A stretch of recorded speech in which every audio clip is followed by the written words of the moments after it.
এদিকে নির্বাচন যারা প্রশ্নবিদ্ধ করতে চায় তারা হলো ধর্ম ব্যবসায়ী, এমন মন্তব্য করেছেন বিএনপির যুগ্ম মহাসচিব হাবিবুল নবী খান সোহেল। শুক্রবার শহীদ রাষ্ট্রপতি জিয়াউর রহমান ও সাবেক প্রধানমন্ত্রী বেগম খালেদা জিয়ার সমাধিতে দোয়া ও শ্রদ্ধা জানানোর পর তিনি এই মন্তব্য করেন। বেগম খালেদা জিয়াকে সমাধিস্থ করার 17তম দিনেও শ্রদ্ধা জানাতে আসেন দেশের নানা প্রান্তের নেতাকর্মীরা। মোহাইমিনুল খান অপুর রিপোর্টে বিস্তারিত। বেগম খালেদা জিয়ার সমাধির 17তম দিনেও তার সমাধিস্থল ঘিরে মানুষের উপস্থিতি ছিল চোখে পড়ার মতো। আত্মার মাগফিরাত কামনায় দোয়া করেন আগত নেতাকর্মীরা, জানান ফুলেল শ্রদ্ধা। নেতাকর্মী ছাড়াও অনেক সাধারণ মানুষও ছিলেন শ্রদ্ধার সারিতে।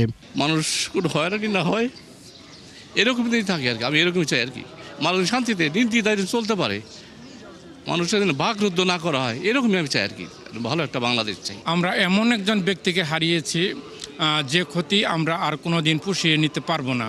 আজকে আমি বহু টাঙ্গাইল থেকে ওনার জন্য দোয়া করতে আসছি। আমাদের সাধারণ জনগণের লাভ হবে, আমরা দুর্নীতিমুক্ত, চাঁদামুক্ত দেশ পাবো, এমন ব্যক্তিকে আমরা চাই। শুক্রবার সমাধিতে শ্রদ্ধা জানান বিএনপির যুগ্ম মহাসচিব হাবিবুল নবী খান সোহেল। এ সময় মোনাজাত করে আত্মার শান্তি কামনা করেন। এরপর কথা বলেন গণমাধ্যমের প্রতিনিধিদের সাথে। তিনি অভিযোগ করেন একটি দল নির্বাচন প্রশ্নবিদ্ধ করার চেষ্টা করছে। আবারও কোনো গোষ্ঠী প্রশাসনের ভিতরে বা বাইরে এই নির্বাচনকে প্রশ্নবিদ্ধ করবার জন্যে, জনগণের রায়কে ভিন্ন খাতে প্রবাহিত করবার জন্যে কোনো রকম ষড়যন্ত্রে লিপ্ত হয়।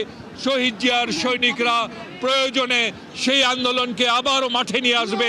যারা ধর্ম ব্যবসা করছেন জনগণ তাদের ভোটের মাধ্যমে প্রত্যাখ্যান করবে বলেও মন্তব্য করেন তিনি। মুসলমান, হিন্দু, বৌদ্ধ, খ্রিস্টান সবাই মিলে তাদের এই ধর্ম ব্যবসায়ীদের এই প্রচেষ্টা ইনশাল্লাহ ব্যালটের মাধ্যমেই প্রতিহত করবে।